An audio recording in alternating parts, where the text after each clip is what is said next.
আসসালামু আলাইকুম। বাংলা বানান শুদ্ধিকরণে আমরা আজকে আরেকটি ভিডিও নিয়ে উপস্থিত হয়েছি। আমরা বানান লিখতে গেলে অনেক সময় দেখি ভাই নীরব বানানে আমরা দীর্ঘই দিয়ে লিখি, নীরব বানানেও আমরা দীর্ঘই দিয়ে লিখি, নীরস বানানে তো অবশ্যই দীর্ঘই লিখি। আবার নিরাকার, নিরলস, নিরহংকার এই বানানগুলোর মধ্যে আমরা রস্যই দিয়ে লিখি, মানে নয়ের মধ্যে রস্যিকার দিয়ে লিখি। এরকম কেন? এক জায়গায় আমরা নর মধ্যে রস্যিকার দিচ্ছি, আবার আরেক জায়গায় আমরা নয়ের মধ্যে দীর্ঘিকার দিচ্ছি কেন? এই শব্দগুলো সম্পর্কে আজকে আমরা জানবো। এটা নিয়মটা কি? স্ক্রিনে দেখুন, নিয়মটা দেখুন।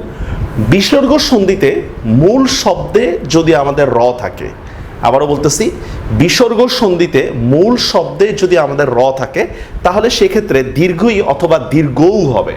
যেমন আমি প্রথমে নিরাকার শব্দটাকে যদি আমরা ব্যাখ্যা করি, দেখুন নিরাকার শব্দের সন্ধি বিচ্ছেদটা হচ্ছে নি বিসর্গ যোগ আকার। দেখুন এখানে কিন্তু হচ্ছে মূল শব্দের মধ্যে কিন্তু র নাই, মলন্ত স্বরে আ ছিল, এটা সন্ধির কারণে র হয়ে গেছে, ঠিক না? সেম দেখুন নিরলস শব্দের সন্ধি বিচ্ছেদটা হচ্ছে নি বিসর্গ যোগ অলস। তো দেখুন মূল শব্দের মধ্যে কিন্তু র নেই, এটা কি হয়ে গেছে? মানে র হয়ে গেছে কেন? সন্ধির কারণে।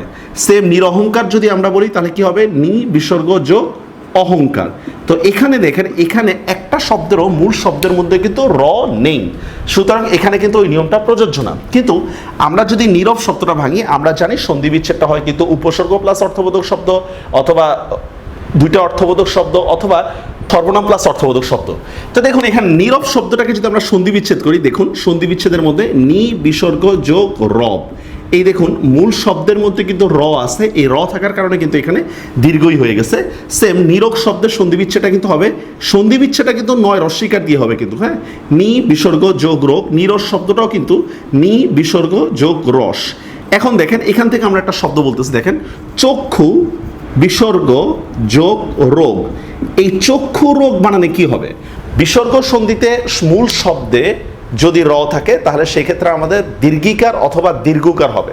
তার মানে এখন চক্ষু বিসর্গ যোগ রোগ, মূল শব্দের মধ্যে র রয়েছে, এই জন্য কিন্তু এটার বানান হবে চক্ষু রোগ, মানে দীর্ঘকার দিয়ে হবে। কিন্তু এটা অনেকে আমরা রস্যকার দিয়ে লিখি, যেটা ভুল।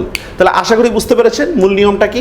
বিসর্গ সন্ধিতে মূল শব্দের যদি র থাকে তাহলে যে উপসর্গটা বা অর্থবোধক শব্দ যেটাই আসবে না কেন, সেক্ষেত্রে আমাদের দীর্ঘই অথবা দীর্ঘকার দিতে হবে।